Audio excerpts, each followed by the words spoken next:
Hey yo, what's up, guys? We're back for the Canadian MMA podcast once again this week, and it's the final big episode of the month of March. That was absolutely crazy. We had events all the way like around the country, from the east to the west, to Alberta, to Ontario, Quebec, everywhere. So we fucking went through it all, and today we're here to speak about the two last events, which were two of the biggest. I don't know if they turned out to be the biggest in the end. That's what we're gonna find out right now because we're here to recap all of that shit. What's up, Josh?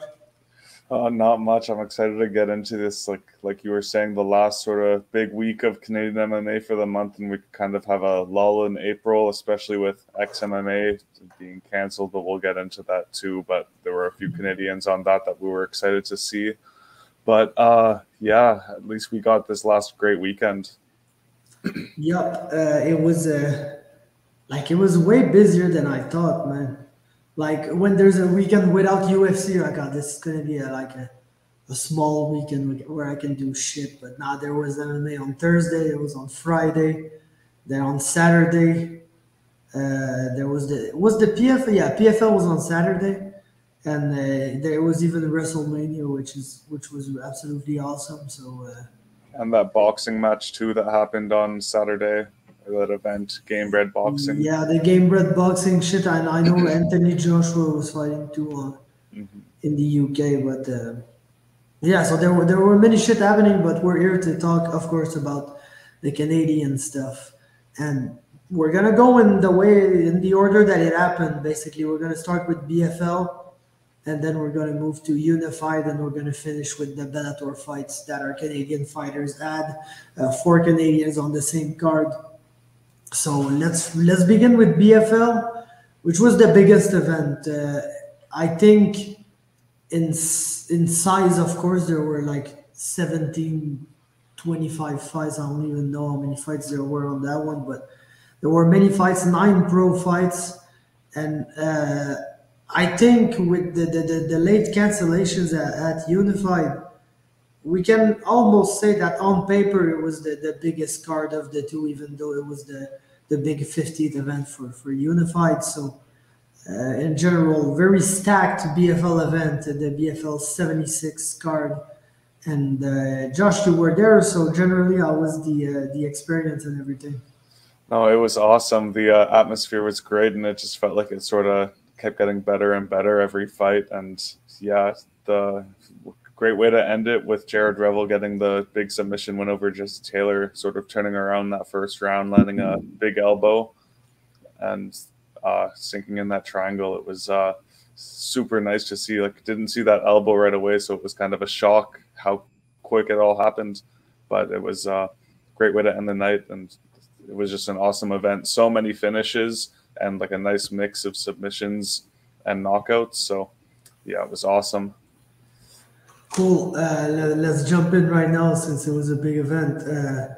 The prelims I didn't watch, to be honest. I think I may have tuned in for like the last title fight, like Brendan Briglio. I think I saw that, but I didn't see nothing of the rest. So quickly, if you got some things to say about the amateur fights, and you're not obligated to cover all of them. If there was one that were pure trash, you're not No, obligated to talk about them. But yeah, let's go with the amateurs. yeah, the first one of the night, it was a pretty entertaining fight. Like, Paul started out doing really well with his wrestling, but Mauricio Barbosa turned it around and got a really nice knockout. Like, Paul was just looked very tired from pushing the wrestling pace, and good on Mauricio to get his first amateur win.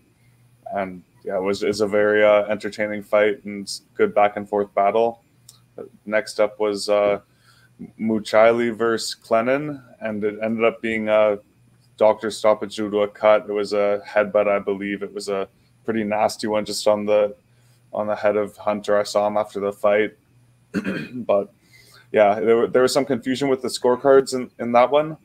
Um, just with some people thought that it was like they told in the back, they told Hunter that he got the win, but then they announced it as a majority draw. And on the BFL website, it says that Hunter won, and on Tapology, it says it's a majority draw. So I don't know how exactly it's going to end up being looked at, but it was a good, fun fight. Some nice knees were landed by Hunter. And then Derek Burgeon versus Flint Radatske was a fun decision, 3-round fight.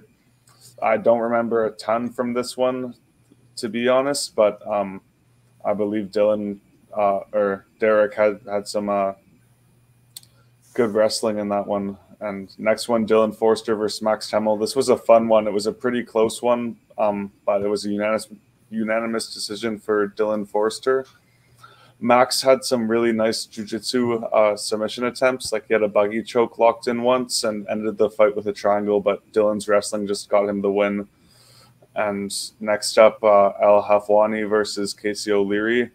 Abdallah he ended the fight super quick, 20-second knockout, and just finished him with a hook when Casey was rushing in.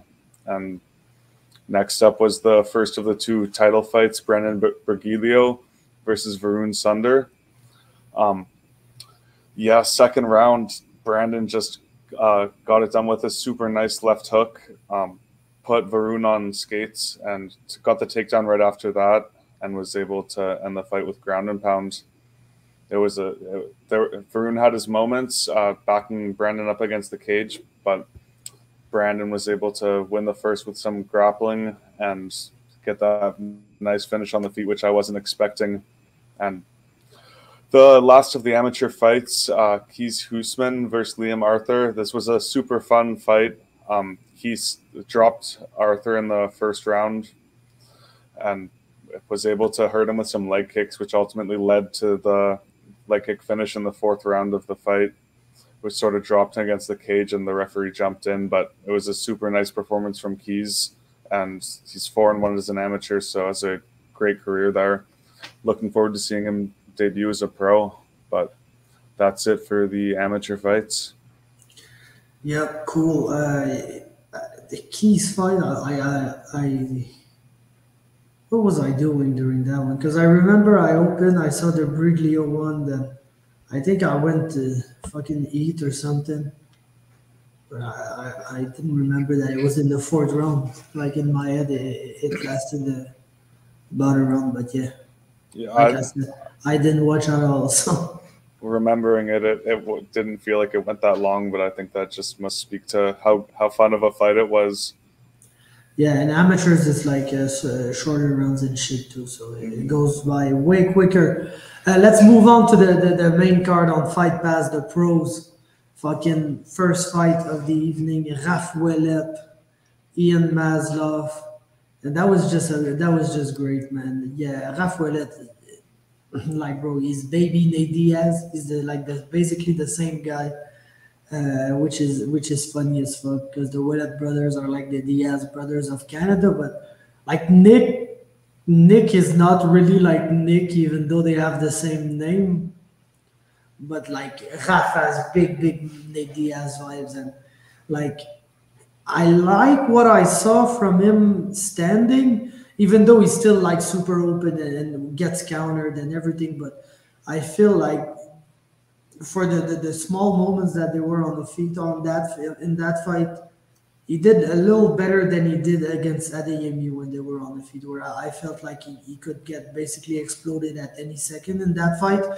Yes, he got tagged by Maslov, but I feel like he did better on the feet, and then was able to just get that back from the clinch and try to choke the guy with one arm for a little while. Didn't work, but ended up working on his rear naked choke and finishing the fight in the first round, and then acting like a pure Diaz brother. So it was great. It was absolutely amazing. I'm a huge fan of the Ouellet brothers, so I can't wait to see what's next, man. That's how you bounce back from a weird first pro fight.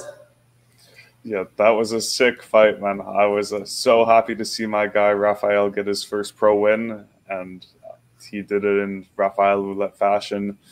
Came out and banged on the feet for a bit, and it was like you said, like he was looking good and pretty comfortable on the feet compared to that last one. And I get it, like Makinde Adeyemi's an intimidating figure to have across from him in the octagon, so he was really able to do what he wanted on the feet. He landed a super nice elbow, and that slap after that let everyone know that he landed that shit. So that was sick to see. And when he got onto the back, it was just like backpacked him. And yeah, awesome performance from Rafael. Really felt like a coming out party at BFL for him to get his first pro win in a performance like that. It was just awesome to see.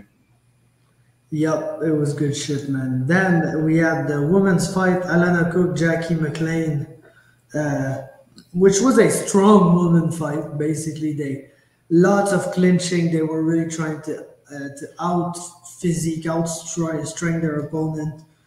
And I don't know if Jackie was the strongest of the two, but I feel like she was the most technical of the two. First round, she was able to get a really good position at the end of the round and really score with some great ground and pound and make it really clear that she won that first round. Round two was a little closer. I feel that that's the round where Alana did the best. I don't know if she won that round still, but it was probably the closest round of the fight.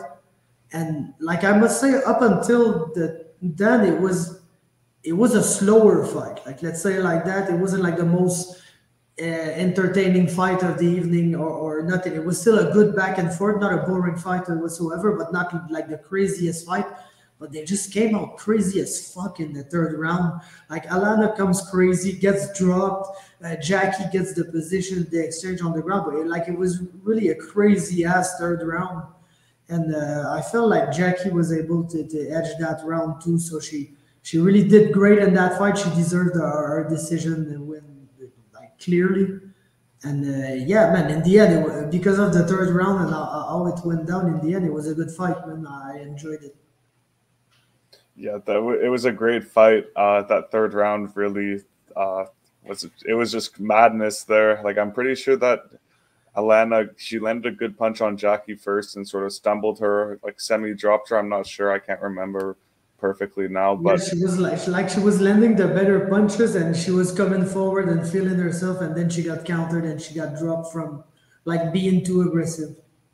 Like, when she got dropped, so it wasn't like she got dropped and she was like in danger. She just, it's kind of her forward momentum that put her right into a punch, and that caught her off guard, and I want to say she slipped, like she got dropped, but it wasn't like she was close to getting finished or whatever in that sequence. But yeah, Jackie had a really strong first two rounds. Like, landed really good ground and pound in that first round. And props to Alana for sticking in there, and just she made it closer in the second, like you said, and came out like crazy in the third and made it one of the most entertaining rounds that we've seen this year, I think, in Canadian MMA. So that shit it was sick. It was a great fight and well-deserved victory to Jackie. Yeah, Jackie, she's like, she had some losses already, but she's pretty good, man. She's a good all-around fighter, and I think she's only going to lose to the elite of women's MMA in Canada. So I can't wait to see what's next for both of them. Alana too, she did really well in that fight, and I think that's a fight that she's going to grow from a lot. Like, she had big adversity in that one, which is always good to have that at the beginning of your career. And she responded well too. Like, sometimes, like, the younger fighters, they get adversity and they just fall. She responded by fighting, which is the right response. So good things from both, to be honest there. Yeah. Then Josh Kwiatkowski, JT Dalderson, that was an amazing fight, man. I don't really know how you score it, to be honest. Like, even me trying to use like more 10-8s and everything, I scored every round at 10-9. And at the end of every round, I was wondering, like, who won that one? I'm not really sure. So I think in the end, I scored the first round to Josh and the two other rounds for JT. But I was really not mad at the decision in the end. I think Josh did more than enough to win that fight. And I'm super fucking happy he won and he's back on the 2-fight winning streak. Because, like, I think I speak for everyone when I say that Josh Kwiatkowski is one of our favorites. So yeah, man, that was a good ass fight, to be honest. I really enjoyed it a lot. Great back and forth for 15 minutes. They both had cardio. They were exchanging in every aspect and everything. So I really fucking liked that fight, man. It was one of the greatest fights this year up until now, in my opinion. It was a super entertaining fight. Sorry, I was just dying there from that. Yeah, I know. I was trying to stretch it out to give you a chance to come back to life, man. Yeah, no, I think I'm okay now. But it was a crazy fight. When they were getting ready for the scorecards, I had no idea who they were going to give it to, but I was pretty certain it was going to be a split, as it was. But great performance from JT Donaldson coming into Josh's like backyard pretty much and bringing the fight to him. Like I've like when I was there, I had no idea who was winning the fight. I wasn't really there to just. I knew that fight was going to be insane, so I wasn't thinking of watching it in the aspect of scoring it and looking at every little strike that landed. I just wanted to enjoy it because I knew it was going to be sick. So unfortunately, because I had some schoolwork due right after BFL, I haven't been able to rewatch the fight, but it was a sick fight. Either guy could have won it. And props to Josh for snapping that losing streak and now being on a 2-fight win streak and getting a win back in the BFL cage. Yeah. Then let's move on to like when you get a great event, you get a little bit of everything, like some good fights, some slower fights, some finishes, some submissions. I think the next fight, yes, it was an amazing submission, but it really ranks in the category of like super impressive performance by one of the two fighters. It was Ali Wazouk and Mitch Strazella, and fucking Ali was very, very, very good in that fight. Like looked super relaxed, was able to secure the takedowns, was even getting some good shots off on the feet, and the inverted triangle was good. The finish was amazing, to be honest. It's gonna be one of the submissions of the year. Absolutely, when you get a like from that weird position where you look like you're kind of falling off the back because you're too high to be able to secure the inverted triangle from there, and then to be able to flip so that you can grab the guy's leg and really like bend him in half so that it's almost impossible for him to breathe because you're choking him and bending him in half. So it's just like super restricting the breathing areas and everything. So the way that he was able to secure that submission and the steps that he went through to finish it, it was some absolute like good shit from Ali all the way through. I'm thoroughly impressed because Mitch is very good. We've seen Mitch being very good, and the way that, yes, of course, he was the more experienced fighter of the two. You had to kind of favor him in that fight, but like I didn't favor him enough to expect such a dominating performance, and that's what he gave us. So I feel like that may be like the performance of the evening, to be honest, man.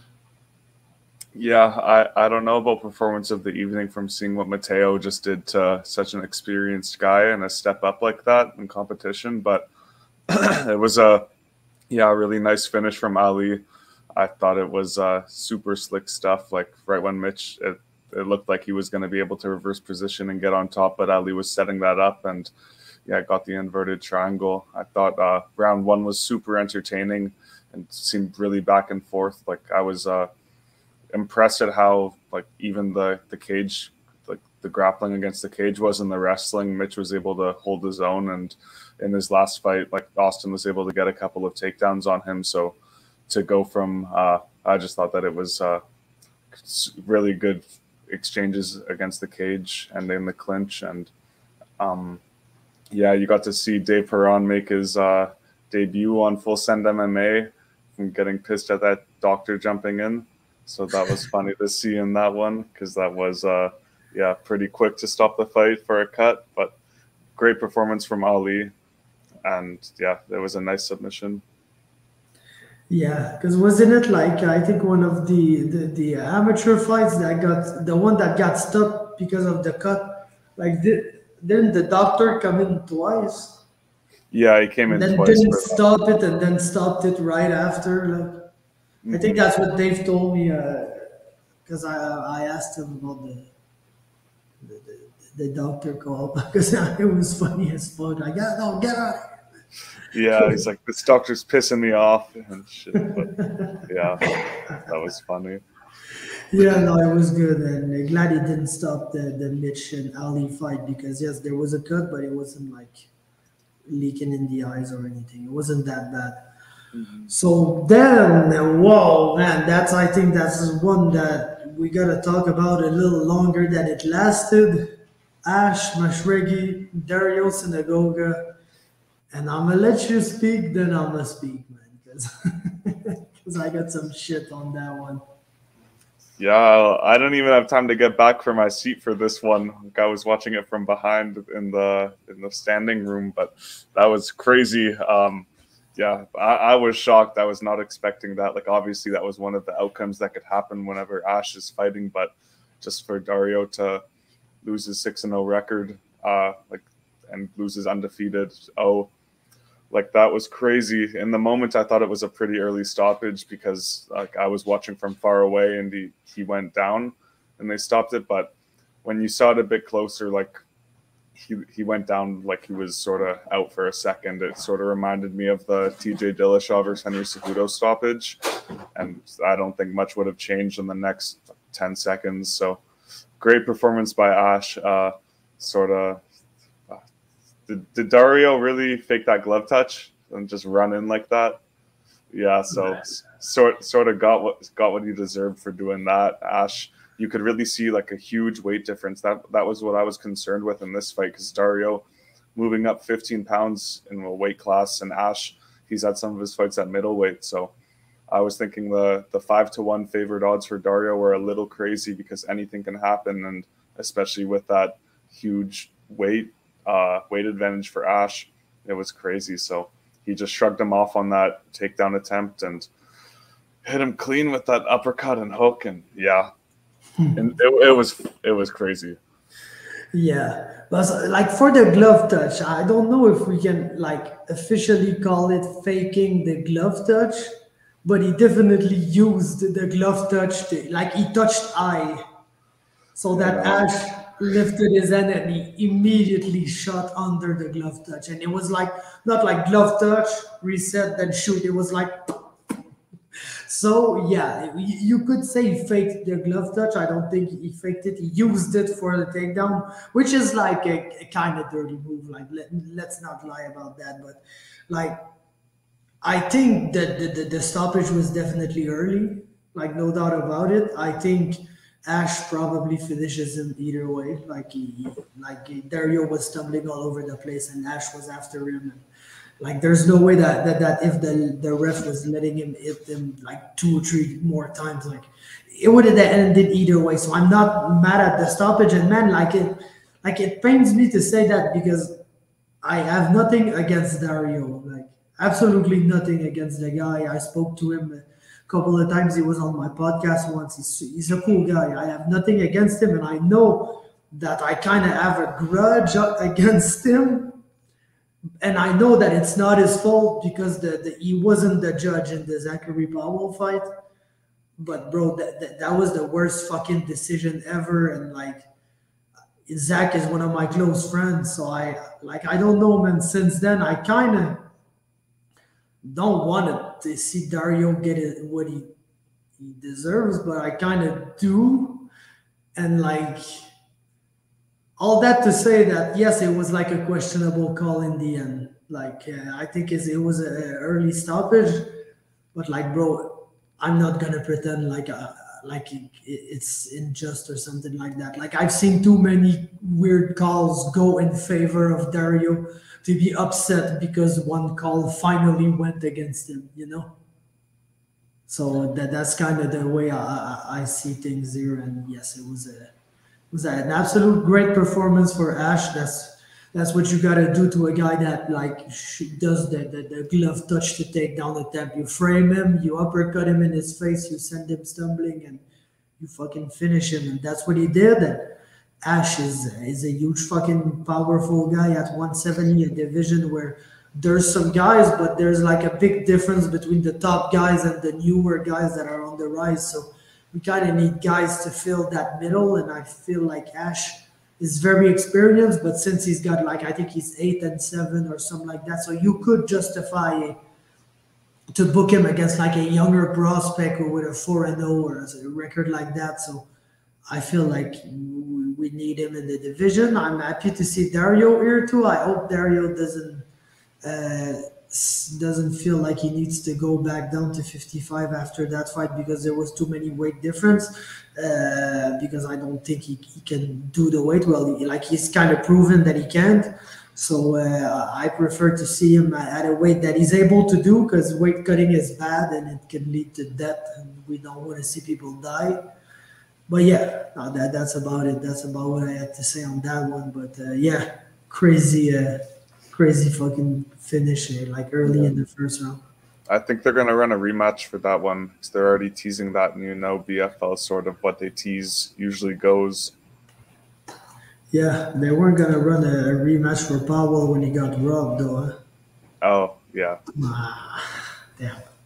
I know Zach didn't make any friends back there, though, the way he was speaking about the promotion afterwards and all that. But yeah, and another thing I want to briefly touch on, it's like, bro, people need to make weight at BFL for fuck's sake. And like, it needs to be, like, not only people need to make weight, but it needs to be like bad to not make weight. I don't know how the promotion is treating like the weight misses and all that, but there's too many weight misses on every card. And I heard this card there was like 5 weight misses or something like that. So yeah, like something needs to be done about that for real, man. It's just not a good look, to be honest. It's just not a really good look. Like when that many people come in and miss weight, like it just, and it happens every card too. So I think that's one thing that needs to be looked at, to be honest. Yeah, there were 3 fights canceled, like day of weigh-ins, just due to the weigh-ins. One guy, it was canceled because he had food poisoning the day after.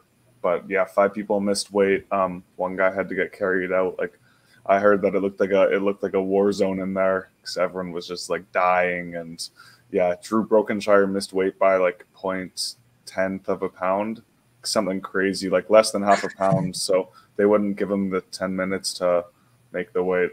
I don't know. It's BFL. It seems interesting, not BFL, but the BC Athletic Commission weigh-ins and all of the protocols seem interesting. But people need to be a bit more scared to lose weight, I guess. Yeah, it's not the first time that the commission has shown interesting stuff in BC. But yeah, then Syed Mirzai, Rodrigo Cezinando, and Rodrigo is fucking good, man. He's a killer. He just like did not give a fuck about Said whatsoever. Just went forward, tagged him up, took him down, did whatever he wanted with him, and just ended him with a brutal fucking knee, man. That I don't want to say was reminiscent of Johnson against Moraes, but almost like the way that it was like close to the cage and everything, the way that it happened.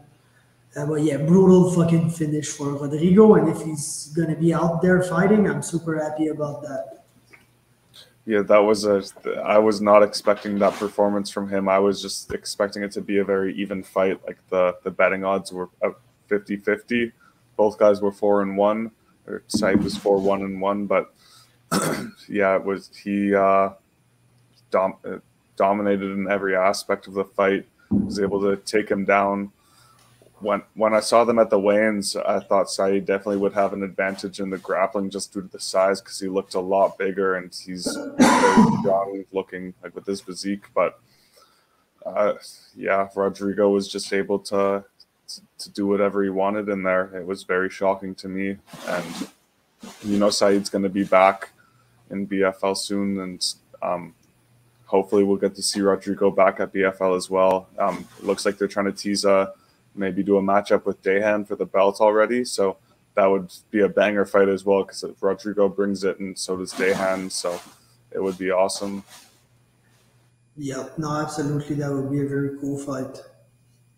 Then let's move on to the title fights. Navid Zanganeh, Xavier Nash. That was a very cool fight. I really liked it. Super technical, like slower pace than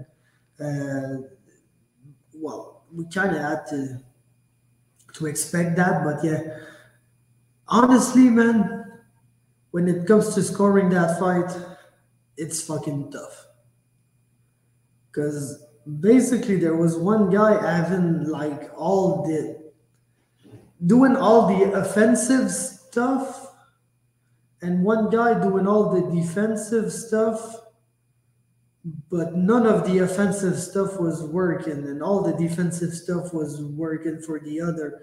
And I know defense doesn't score, but like it's tough to look at a round where a guy tries to take the other guy down against the cage for the whole round. And like, and when I say that, like, not in the bad sense, like not having a guy bent in half on a single leg and trying for his fucking single leg for 4 minutes, like real good technical clinch exchanges.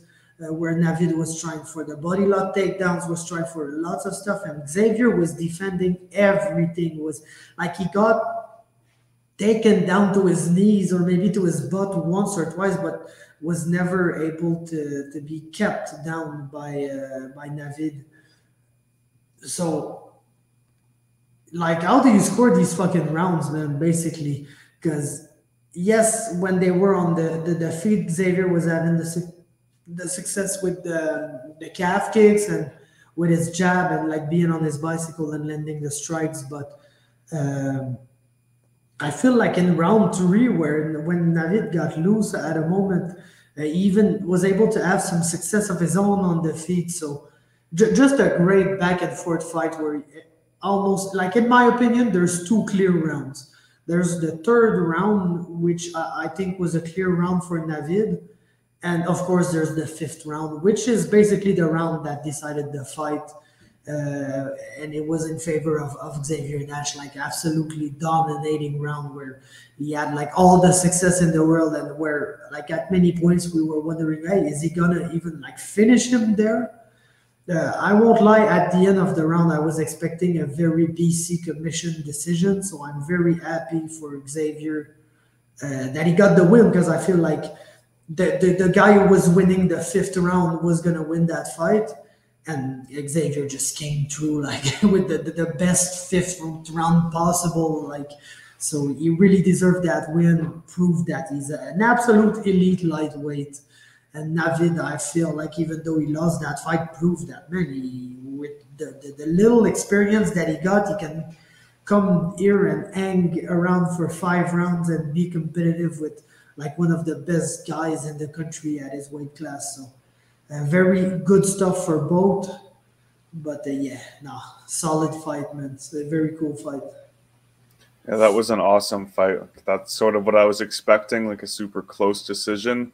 It was very hard for me to give either guy the advantage in an aspect. Like obviously I gave him the striking advantage, but just grappling wise, it was such an intriguing style matchup. So it was just a great fight. Like going to that decision, I was sort of leaning Navid to win just because he's the hometown guy, and I felt that he would get the edge in the closer rounds. But what a way for Xavier to finish the fight and put a stamp on it with that fifth round. Felt like he was going to be able to finish him, but Navid was able to hang in there. But just looking at like the first 2 rounds, they obviously were very, very close and could go either way. It was sort of crazy how it wasn't really crazy, but it was interesting how fast the ref was stepping in when Navid had him against the cage and separating them. Like it was very like almost every time within 30 seconds, but Navid was not pushing any action and not even trying to advance like arm position or do anything, just holding him there. So I guess props to the ref for ensuring that there would be action at all times, but I really agree with you and how you saw it with the third round being clear to Navid and fifth round to Xavier and the other ones just being toss-ups. So maybe if Navid was able to land some more shots against the fence and just stay busy there to rack up some control time, he would have been able to sway the judges in those first 2, but he just wasn't able to bank those rounds, so Xavier was able to finish super strong and steal that fight from him. It was just an insane back and forth war. And Navid's really, it was a crazy in his second pro fight. He's fighting someone like that who just beaten Tristan Connolly over 3 rounds. And so, yeah, both guys, it's exciting to see what's next for Xavier. BFL's maybe looking at booking Achilles versus him. That would be an awesome fight to see the return of Achilles against someone like Xavier. So, yeah, really intriguing.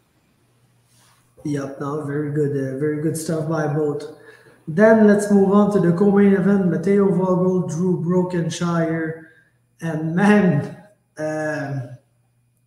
if Crew Jeff listens, he might shit on me here. To be honest, he might be displeased with what I have to say. Because yeah, of course, it was a great performance by Matteo. Like an amazing, like he absolutely mopped the floor with that fucking guy there. It was a flawless performance. His striking was great, better than ever, even better than in the Taylor Christopher fight. But like, bro, it was just that, like there was never. How do I say that? Like there was never no questions in that fight. Yes, of course it was a step up. Like a guy who has like 18 pro wins and everything, but like the guy wins or loses by submission. Like he was not beating Matteo. There was no way this guy was beating Matteo Vogel. Like no way in hell. So to just see the matchup play out exactly the way that I thought that it was gonna play out is just. I don't want to say that it was underwhelming because it was a great performance by Matteo and that, like he did what Matteo does best.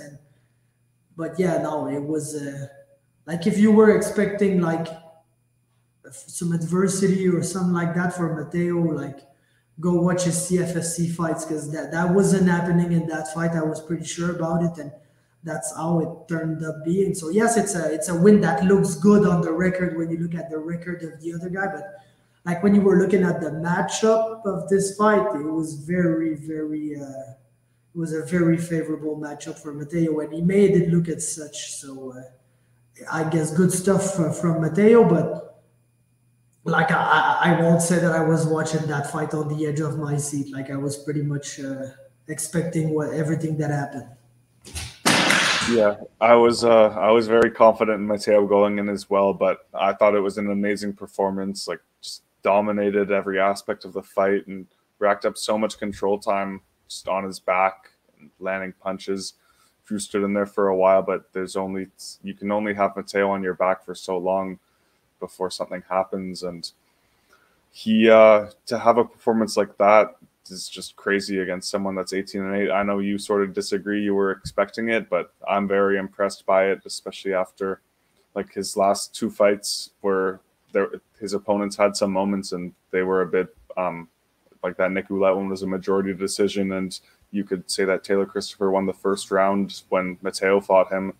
So just to see him start strong, dominate it from the start, and not give Drew Brokenshire any moments when he's a guy that's like beaten Julian Erosa very early in his career, just beat Andre Ewell. So I thought it was amazing. I was super impressed by Matteo and think that's like the ticket that punches him to the UFC for sure. Yeah, I hope, man. I hope because, like, bro, if we're really honest, Drew Brokenshire is like one of his worst recent opponents. Like, maybe he's better than Taylor Christopher, but for how long? He's not better. I think Drew Brokenshire gets absolutely wrecked by Nick Ouellette tomorrow. Damon Blackshear is better. Garrett Armfield is better. Series City is better. Xavier Alaoui is better. James Clark is better. So that leaves us with Johnny Baldridge, Stéphane Lavoie. That's probably his 2 worst opponents, which were at the beginning of his career. But since then, well, I think that it's a comparable matchup to Taylor Christopher. It's just that Taylor like doesn't have the experience yet, so he has a small record. Drew has a big record with lots of wins, lots of fights, but like not that impressive of a record. So yeah, no, it's still an amazing performance for Matteo. But that's why I said that, like in my opinion, Ali is the performance of the evening because let's say, on the ratio of expectation to what they delivered, I was way more impressed by what Ali delivered against Mitch than what Mateo delivered against Drew, because I was absolutely expecting everything that Mateo did in that fight. Like there was no surprise for me whatsoever. I was a little surprised of how good Ali did against Mitch, which, like you said, was defending the takedown, was doing good stuff on the feet, and Ali just looks so good despite of all that. So that's why I think I gotta give the performance of the evening to Ali Wazoo. But yeah, Mateo has to be second for sure if he's not first. So good stuff there. Then main event of the evening, bro. Just tell me what the hell happened, man. I don't like. I just don't get it. Like Jesse took him down, was doing his stuff. Then there was a very loose triangle, and he immediately tapped. And I feel like Jared said that he didn't tap because of the triangle. So I really don't know what the fuck happened, man. Yeah, no, I got to catch Jared after, like, catch him outside afterwards, and he said that it was the elbow that sort of put him out. So then he just latched up the triangle and tapped immediately. I had to watch the replay a couple times to catch it and rewatch the fight, but it was just sort of caught him, like, I don't know, in a weird area right around behind the ear, sort of top of the head-ish. But I guess that it had a huge impact on Jesse because Jesse was doing his thing before that and was sort of dominating the fight, like landing lots of ground and pound. It wasn't the most effective, but it was still like he was making use of the control that he had on top. He was Jesse tailoring his way through the fight, man. That's what he does. Like lots of control and very low impact stuff. That's pretty much what he does. So he was on his way to doing his stuff. I don't know. It just visually it looked like very weird. Yeah, no. When I was there, I was like, "What the fuck just happened?" Like I was so in shock because it was within a span of 10 seconds. Jared had thrown his legs up, gotten a triangle, and Jesse tapped. And it just because I couldn't see the elbow from there, it looked like it was with zero resistance. And because like the earliest of early taps with so a submission not really applied. So you're like, "Fuck happened?" I was in shock. Like, what the? Yeah, like but it looks like Jesse might have called it a career after that. So congrats on a great career. I believe that was his 50th fight. So a big milestone to make. The undefeated Ultimate Fighter GOAT. And shout out to Jared Revel defending his BFL belt, getting back in the win column over a crazy experienced veteran that most people know. Yep. No, that was good and generally like a very good event from BFL. I feel like the craziest portion of the card was by far from the Josh fight to the Said fight.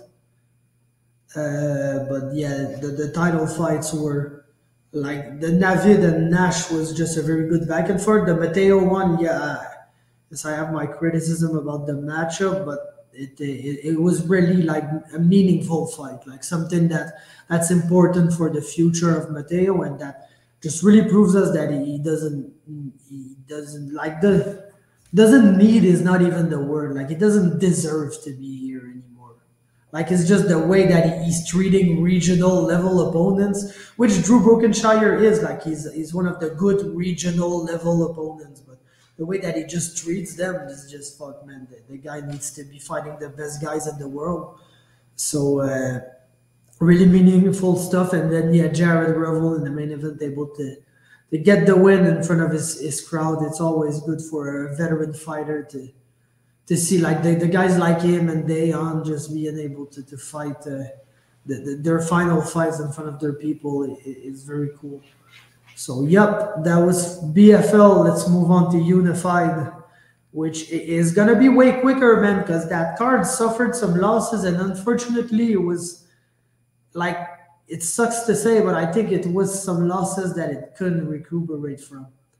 Like BFL, yeah, they lost Taylor Christopher against McKinday, which was a good fight, which we would all have loved to see this fight, but like bro, the event was still amazing. I think in the end we kind of forgot that we lost this fight. Like unless you're a Taylor Christopher supporter or a McKinday supporter, you're not. But yeah, I think like the event did well without this fight, even though it would have been cool to have this fight on. For The only, Unified, I think losing Shane Campbell just really, it was tough, man. It was just tough. It was a tough event for Unified. I'm not gonna lie about it. And it's just like with what was left, it was tough. Because first fight of the evening, probably the best fight, to be honest. Tony Rojas, Nico Cambasis having a really competitive first round. Rojas doing some good stuff, but Cambasis really like being effective on the feet and kind of forcing, like he was not beating Tony's ass whatsoever, but he kind of forced him to go for some takedowns, to look at some different stuff there. And I think that Tony was able to edge that first round because of that. Then in the second round, I need to rewatch the finish because I don't remember if it was a knee, then a head kick, or a head kick, then a knee. But like the finish was absolutely like brutal, like kneed him in his head, then kicked him in his head, then finished him. Man, I'm always happy to see new flyweights. And Tony Rojas looked like a very good new flyweight who was able to come in and defeat a guy who already had pro experience and like it was 1-1, so not a losing fighter or anything. Cambasis is a very good fighter too. So to be able to come in and get that win like that in his pro debut for Tony Rojas, was some good stuff, man. I was really happy to see that. So yeah. That was crazy. Yeah, that finish was crazy. I definitely thought that Nico was able to edge out that first round, but he came forward, blitzed forward through that combination with the hands and finished with the head kick and sent him down. And yeah, it was a great performance from Tony Rojas and exciting to see another flyweight guy added to the mix. But so yeah, I just rewatched it. It's Rojas who kind of steps in with a flying knee. Then is able to rock Nico back and just comes in with a flurry and ends it with the head kick that melts him. And a very cool finish for Tony Rojas. Very cool stuff. But I think sadly for me the card peaked there. Because afterwards we had Jake Craig against Josh Hines. It was a heavyweight fight. Jake Craig is clearly not a heavyweight. The guy is like either a very big middleweight or a smallish light heavyweight that can go off his athleticism and all that. And Josh Hines is a real heavyweight. We had a 4-3 record, so way more experience than Craig, but was coming off a couple of losses and hadn't fought in a while. And to be honest, like didn't really look like he either was the most ready or even wanted to be there that much. So yeah, he kind of got melted in the very first round by Craig, who comes in with an amazing performance in his pro debut. That's for sure. Cool highlight to add to his stuff. And like I don't know in what weight class he's going to be competing. He probably both. If he's able to do 205, he could compete in both. Because it's not like there's many 205 fighters in Canada, and there's a couple of heavyweights here and there, but not much either, to be honest. So. I'm happy to see a new one though, and I'm happy to see what's next for Jake Craig here. Yeah, both of those guys were probably fighting up from a weight class or two from what they could be making, but it was a great performance from Jake Craig. Nice debut. That liver kick was nasty, like hurt Josh Hines super bad. And yeah, I don't have a lot to say from this one because Jake just made it. It was that clean of a performance from him. Just that liver kick. Gross stuff. Yeah, no, it was cool. It was very cool. Then that brings us to Ramil Kamilov against Lee Eagle. And bro, I would love to shit on that fight, man. But I can't. It was 1 week's notice. And you know, when you're trying to fight a guy on 1 week's notice to fight Ramil Kamilov, you know that nobody's answering the phone, bro. So Lee Eagle was brave enough to answer the phone and take that fight, but like you knew that wasn't gonna go well for him at all, and that's exactly what happened. And like it wasn't a quick beat down too. It was a sad beat down. Like Ramil taking him down, beating the crap out of him for a round and a half before getting the finish. So, like when you're the top prospect and you get matched up like that short notice against a guy that's not really of your caliber, that's how you want to treat him. So A+ for Ramil in that fight, but like on a card that, like I said, really lacked these exciting back and forth fights that we have that we had at BFL. It was that one was a rough one to watch, man, for poor Lee Eagle, who was all the way over his head with a guy that was way stronger, way better, and way more trained than him, basically, because Ramil was preparing for a fight all along, and Lee was probably in the gym. I don't know what the situation was, but like he didn't look like he came in after a full camp or whatever for that fight. So yeah, just a beat down, a complete beat down.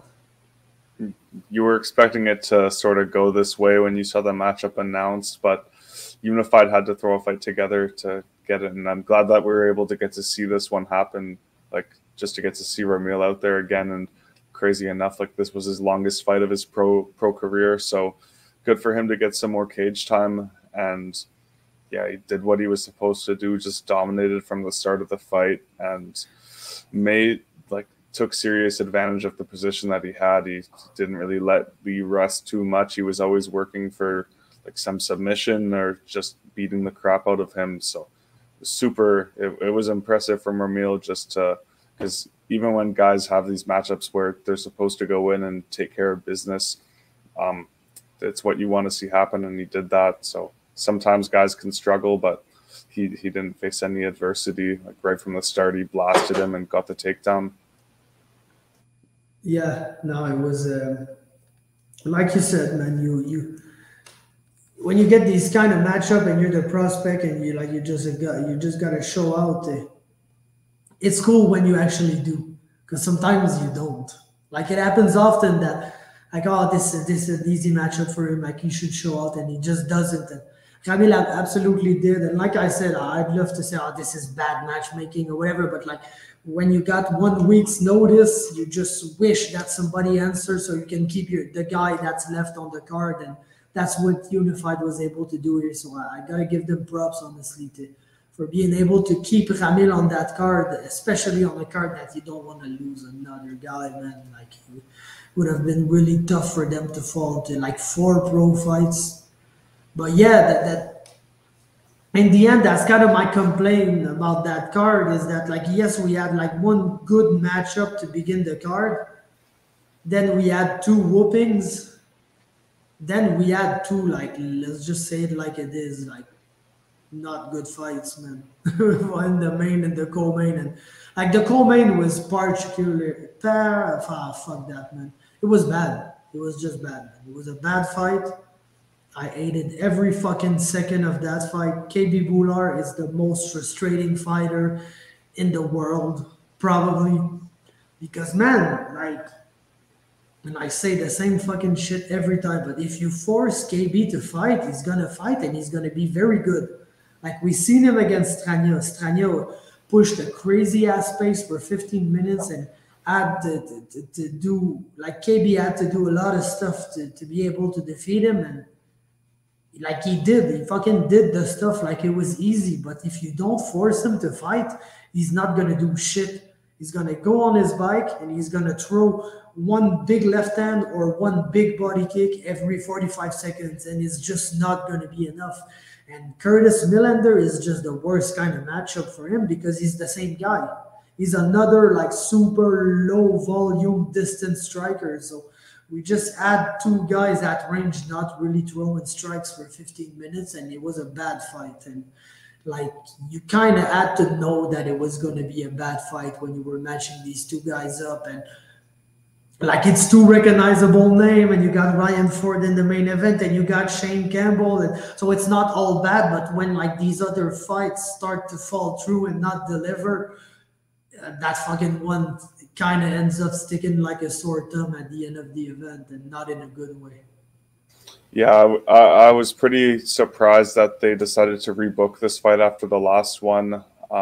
Yeah, like bro, for real, it was kind of the best case scenario. Like, yes, I know it's a no contest, but like it ended quick. Like that's the if that's the only way that fight ends quick, you don't tempt the devil by rebooking it, man. Yeah, because like I get that Curtis Melinder is a UFC vet and he has almost 30 fights on his record, but um, there was a very high likelihood that a fight like this was going to play out, and that's what happened. Both guys were pretty tentative. Curtis was walking him down for the most part, and like you said, KB was just would occasionally throw a big left-hand or body kick, and just wasn't enough to secure him the rounds. Like Curtis was able to get some good grappling in there too to secure rounds for him, and was just able to land the more significant strikes, and just more volume really is what won in the fight, the volume and the successful grappling, I think. But yeah, it was disappointing for in the co-main event for it to be sort of a boring fight like what happened. Yeah. I want to put quotation marks on volume because yeah, that was more volume than KB, but that wasn't like no volume by any sense of the word, man. But yeah, no, rough one, very rough one. And the main event, I feel like,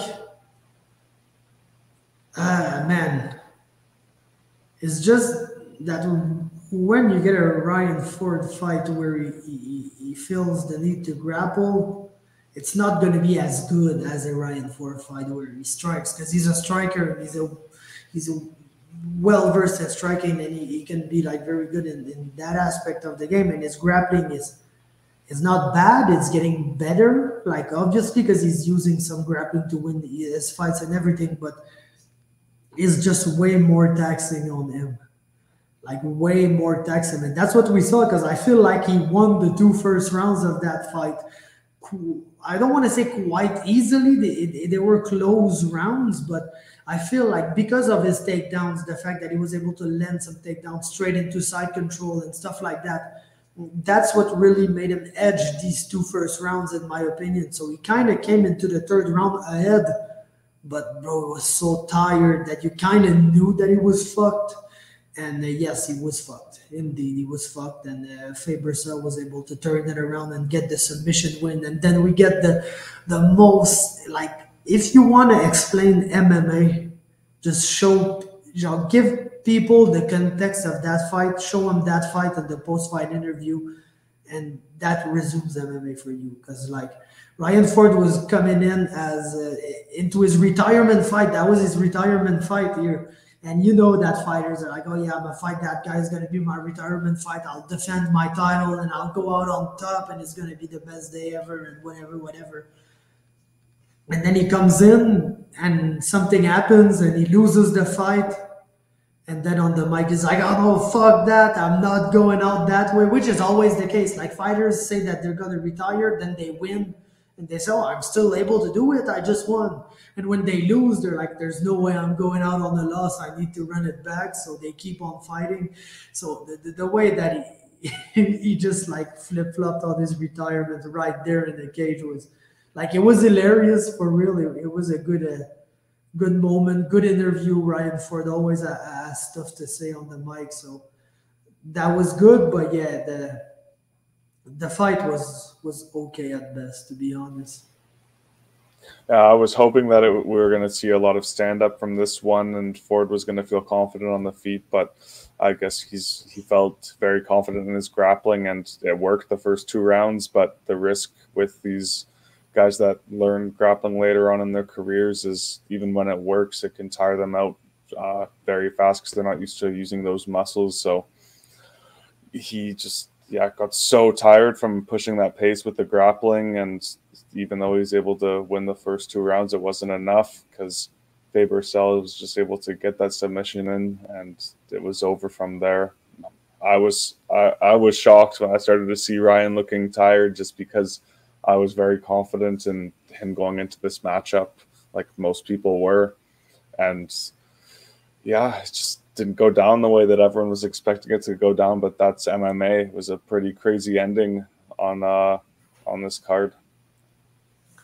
Yeah, and Canadians are having a tough one at Unified. Like Hmm.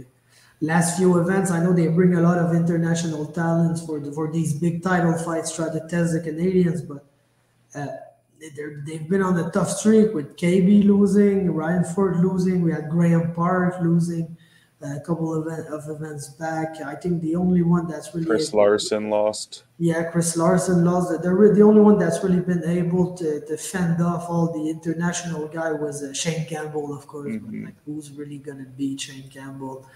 Even Marius lost to the Eli Aronov guy from Israel. So yeah, uh, tough way to just like it's a tough one for Unified. Like it's their 50th event.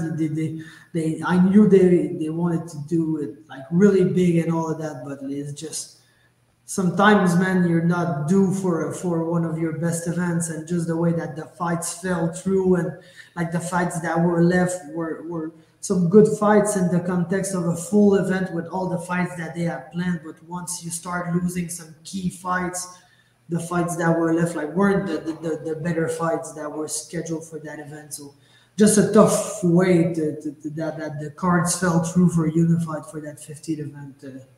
After BFL having one of their better nights, I feel like the night before. Hmm. Yeah, it's tough for Unified with those the big fight like Shane Campbell falling through. That was really like the glue holding this card together. And with BFL having one of their best cards ever and a stacked one in all of the fights, uh, delivered and more with big finishes, it was yeah, not what you want to see. But as with some good news for Unified is that they're going to back to Ontario, I see, and going to bring a big card back there as well. I know that, they have Alex O'Neill. They just announced is signed to a big deal. Same with Deshae Guthro. So I'm assuming those guys will be there, and that's going to be a big card to come back from one that didn't deliver as much as people were hoping for. But still, some crazy moments like with Faber getting the win, and a great debut from Tony Rojas. Yeah, no, for sure, man. Unified, if there's one promotion that I don't, that I'm not worried about, it's them. So they're gonna be back for sure. Even with their event in Calgary before the one in Ontario, I'm sure they're gonna have a good lineup for that one. Maybe Noah Ali and Majed. Who knows? Maybe Majed will be back. So yeah, Let's just hope that Unified doesn't take any notes from BFL and do some Canada versus USA card, because I don't think it would go well for the Canadians. Just the way you said these international ones have been going. yeah, and wasn't the guy that beat Graham Park just? I think he won at Ty the PFL. Flores, yeah, he just beat Delan Monte at PFL. Was able to survive. Like I don't know, Delan Monte is not very good, but No, Ty Flores was super tough in that one and was just able to use the cardio to get the win. That was an awful event from PFL. So many of no. those fights were so boring, and Oh man, everyone's good. the all main card was a like good shit that WrestleMania was playing during. Cause bro, it was every time I was turning my head and watching that in PFL. Like even Mavlit got into a grapple late pre It was fest. the worst thing ever, and I had a bet on him to win by finish too, so that sort of just ruined it. And then afterwards, I've chased it on Jocko by decision, if that was the one after, and then he lost the decision in the Yeah, bro, split, and I Jotko ruined me my parlay, but like the way that he fought, I was like, bro, you absolutely deserve to lose, man. yeah, both those guys are on all the supplements too, though. So that was I don't Yep. know. That was a fight. What you get when you give two like average level MMA guys all the juice they want, and I don't know. It just sucked for me to be watching my money get lost and the fights be terrible too. So it was like so bad that I passed out during the Rob Wilkinson fight, and I was so confident Wilkinson would win the decision too, and it was almost 4-1 odds. But anyway, besides that, yeah, Yep. Rough one, but even Bellator was a good card, lots of upsets. hmm It was a rough one for the Canadians, man. Not a good weekend for us. no, Uh, Fucking Randy Field started it off well, though. Very good performance, had the better moments on the feet, was able to implement a lot of good boxing in that fight to defeat Ashley Cummins, which is a way more experienced fighter, a smaller fighter, though, fighter that's used to fighting at atom weight.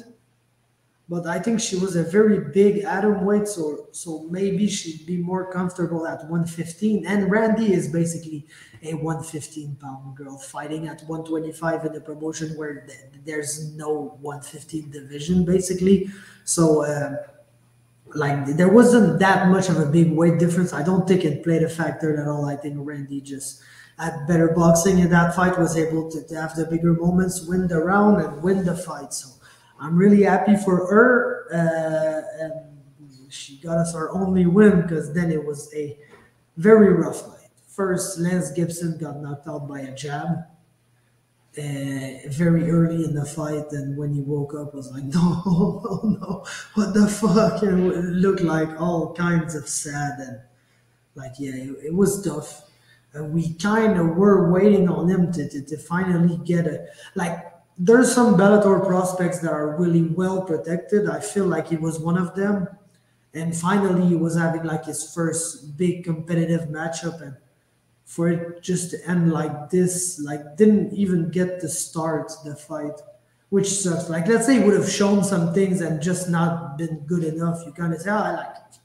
Bro, he's not good enough, man. He's not cut for it. But like, we still kind of don't know, because it just ended so early and he just got caught at the beginning of the fight, which, like, has happened to some of the best fighters out there. So, like, it's not the end of the world for him, but it's just like on the card where we were looking for success, man. It's a rough way to. Yeah, and in that Lance one, sorry, I was a little concerned going into this, just because in one of his last fights he got dropped kind of bad too. So I was scared for when he made that step up and faced another good grappler. But yeah, he threw that body kick in punching range and got countered brutally, and yeah, you summed it up well. Yep. Then Mandel Nalo, Adam Piccolotti. That was always going to be a tough matchup for Mandel. Like the grappling from Piccolotti is relentless. He's a good back taker. He's a good wrestler in general. So that was always going to be a challenge for a guy who wants to stay at range and snipe you. And it was definitely a tough fight. He did not win this fight, did not come close to winning this fight. Pretty much got out grappled all the way through before Piccolotti was able to get a late submission in that fight in the third round. And yeah, I don't know if you want to say stuff about that.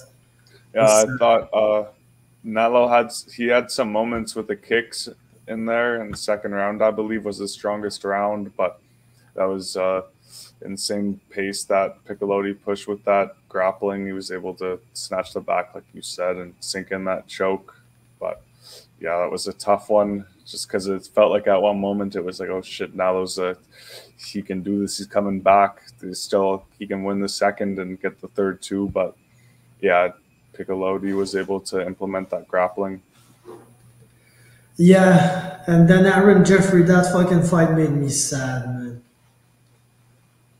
Yeah. Like, bro, and the fucking guy retires after. It's like, just to add insult to injury, man. I just, like, bro, I don't know what happened, man. That wasn't AJ in there. Like, fucking NTT guys, they're good grapplers. I know, like, wrestlers are known to be good on top and not good off their back, but I know for a fact that AJ is not that bad off his back. And yes, like, you gotta give it to John Salter. He's a really good control grappler. That's pretty much the way he won most of his fights, by controlling guys on top, and yes, getting submissions here and there, but really a guy that's gonna favor like the control and the slow pace grind, like over the really aggressive submission game. So Salter did his thing, but I don't know, man. AJ was not able to get up. That was not able to defend the takedowns. Like, And I feel like the takedowns got in his head so much that he was even hesitating with his hands. And when he was throwing his hands, that when Salter was able to get to the clinch and then get to his takedown. So yeah, just very demoralizing performance here, man. Yeah, he didn't look like himself in there, really.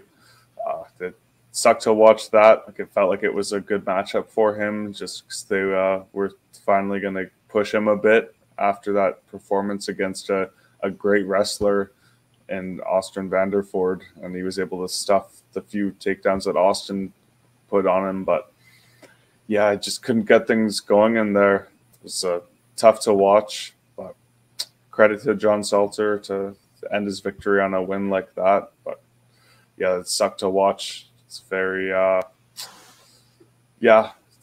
wasn't enjoyable. I don't have much to say, man. That shit sucked. And, AJ's going to be back, but it wasn't what you wanted to see.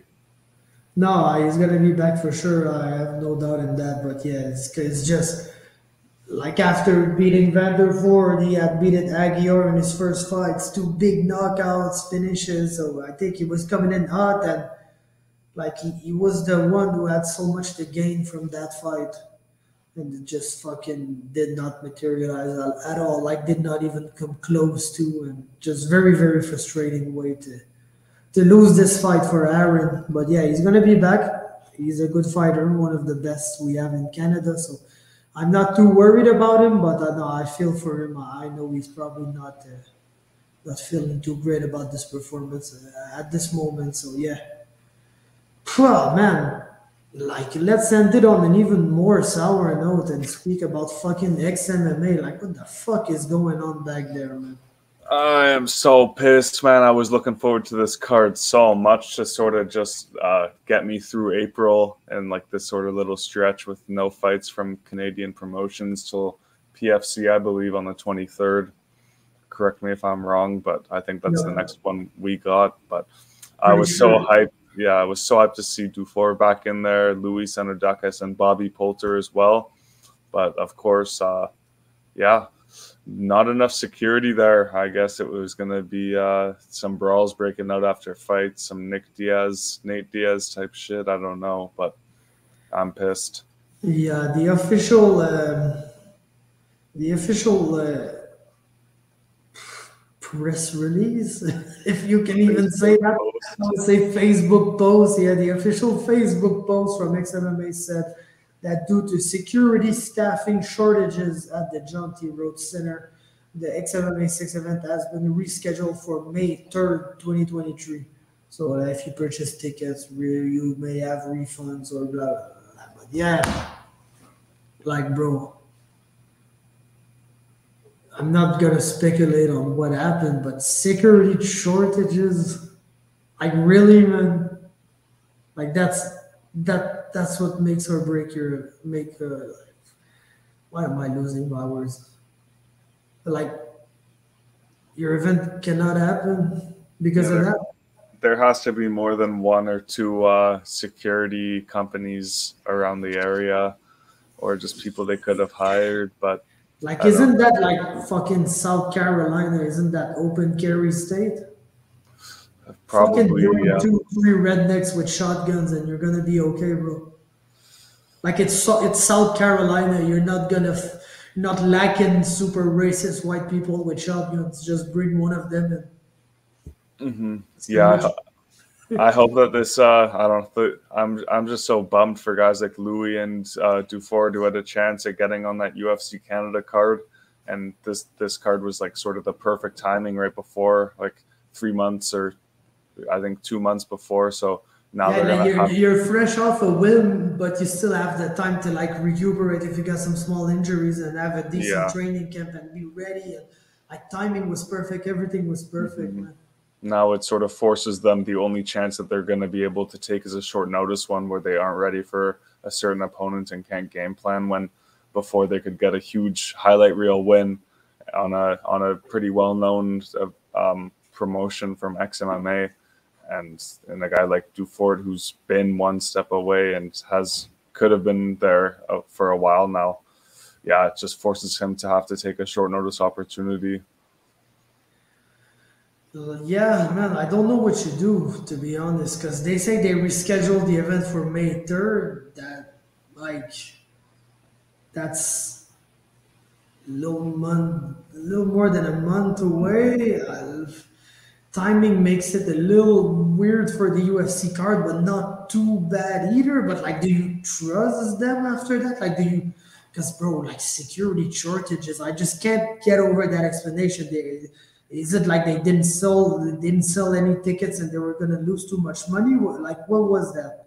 Because that, like I said, I don't want to come here and speculate, but like security shortages, bro, it's a tough explanation, man. It's not one that I'm really gonna buy into right now. So fuck. Yeah, and it would be I don't know. It's going to be hard to get a bunch more people to show up within like 3 weeks or a month delay. So they're asking. I don't know. They're going to have to dish out a lot of money in the marketing and advertising department if it's the sales that are keeping the event from happening. Yeah, and if it's not that, I don't know what it is, but yeah, it just sucks for the fighters, man. It puts them in a tough position. Like if you're mixed foul, then you say fuck that. Let me fight on Samurai, where you kind of know that it's gonna happen because the card, like the venue's already booked, it's been announced. There's some fights that are like already planned and whatever. Like you know that this shit's happening. Like contrary to XMMA. So do you take your chance for May 3rd, same event, same promotion? But like if you fight for Samurai, then it's May 26th, and like it's impossible or almost impossible that if you fight there, you then make it on the June 10th card, which is 2 or 3 weeks after, not even. So it's tough, man. It's bad. It's the sport that we watch, though. Kind of happens like that. Like we kind of complain here and there about like yeah sometimes the matchups there's some events in Canada that like don't have many fights or whatever, but like we've got some pretty stable promotions. Like it's very rare that you're gonna see a unified event canceled or pushed back. It's very rare that you're gonna see a BFL event canceled or pushed back. Same thing for Samurai, for BTC. Like among all these events, I can think maybe of 2 or 3 times that it happened in the last 5 years that one of these promotions had to push an event back or cancel an event or whatever. So we're pretty lucky out there that we've got some established, like stable MMA promotions that when they give you a date, you can like pretty much bank on the fact that it's gonna be that date. Yeah, we're lucky that since COVID, and of course that was out of the like promotions controls, it's been pretty stable. And with some of these other ones in the US, you never know what's really going to happen. Yeah, literally, man. Outside like of CFFC and LFA, like all the other ones, man, might happen, might not happen. To be honest, it's a roll the dice situation, basically. So yeah, anything else? I think John McDessie got booked. Yeah, like verbally agreed to fight Guram Kutateladze. It's a tough one, but yeah, UFC aren't doing any Canadians any favors.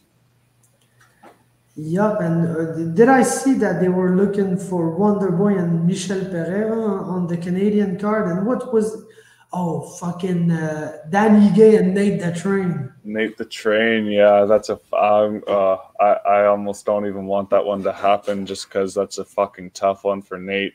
Ige's got power and he's got his confidence back too, but to see Nate the Train live, if I get to go to this event, will make my life complete. Yeah. Are you like following the chatter and everything regarding that event? Because there's a few accounts on Twitter that like kind of pretend like they really know shit, and they've been posting like last I saw like they weren't even sure it was Calgary anymore. Like Vancouver was pretty much the final hope for having a card in Canada. And like I don't want to put too much stock into that shit, but like in another way, it's like it's getting closer, man. I feel like if it's not announced and official yet, like there's a reason for it. Mm-hmm. Yeah, I still haven't like since all the stuff about like the big Calgary news, I haven't really looked into anything on Twitter or seen these fake accounts and stuff, but that's good on me if they still haven't finalized it or anything, because I'm just praying that they come to Vancouver so I don't have to make a trip out to Calgary. Yeah, no, me too. That'd be pretty lit. Do you think like that? I think the NHL is pretty much the reason why. That's what I was hearing. Yeah, the Calgary Flames playoff hopes, if they can make it or something, then it might conflict. Then they should just go to Toronto, man. Because you know, Vancouver. after the first round, like there's not gonna be any hockey in Toronto. So Yeah, Vancouver, they're not gonna make the playoffs. So Montreal too, where Montreal's free if these guys ever won. But I think like after the last event in Montreal with it was Demetrius Johnson and Kyoji Origuchi. And yeah, there wasn't much people there. oh really? No, there wasn't, man. It was Jeez. a very tough card. There was like a like story time for you before we leave. There was a section that was fully empty. Jesus. So me and my buddy just went into that section and fucking lit up and smoked the whole ass joint during No fights. way. Like not even thinking about the fact that the fighters were absolutely getting some drafts like of smoke while fighting. But yeah, we just sat there and smoked the whole ass joints in the Bell Center in the empty section, and then we just went back to our places. And like I think at the end of that event, there pretty much everybody had moved down and chose their own seats because there was lots of open seats and lots of open areas where you could get like better view or everything. So yeah, that was a tough event, a very tough event, which was like on paper not a good event, and like that didn't deliver that much to like when we once we got there. Like the big highlight was Mighty Mouse getting the armbar finish at like 1 second of the before the end of the fifth round, which was like the latest finish ever, I think, in a title fight. But like, bro, it took so much to get there that I think that everybody was just waiting for this fight to be over to be able to leave. Like, to be honest, when it happened. So yeah, tough one. Montreal, we're like the craziest fans when like we care, but when we don't care, we just don't show up. Yeah, not you make it known that you guys don't give a shit. Yeah. And bro, the other thing is that we're hearing more and more talk that Yair and Volk is gonna be on International Fight Week, man. So I think we're fucking angling for Amanda Nunes main event, bro. Don't even talk about it, man. At least we'll save some money on the tickets, but Yeah, that's what I hope. Like give me a card with all the Canadians and like cheap tickets because it's not a good main event, and I'll be happy about it, man. after seeing the prices of UFC London and everything, and because that's a pay-per-view too, it makes me Yeah. kind of scared that we're going to be dishing out 4 figures just to be able to watch an Amanda Nunes title fight. Yeah, no, that'd be crazy, man. But before we get way too depressed, let's just end this episode, man. Yeah, that sounds like a good idea. Yeah. So next week, I feel like we could kind of look back on all the events that happened and just like do a. I'll send you like some categories, but like a favorite fights of like all the events of March, favorite like knockout submission moment, whatever. Like we'll look into it, but I think we could do that. That would be a cool way to recap the whole month of March and maybe just spend some time talking about shit on the podcast because for the weeks after we don't really know what we're gonna talk about. Yeah, I'm looking forward to it. It sounds like it's going to be a fun episode next week, and hopefully we'll have some UFC 289 fight announcements to talk about as well. Yeah, for sure, man. So thanks for taking the time again this week, and thanks everybody for tuning in, and we'll be back next week.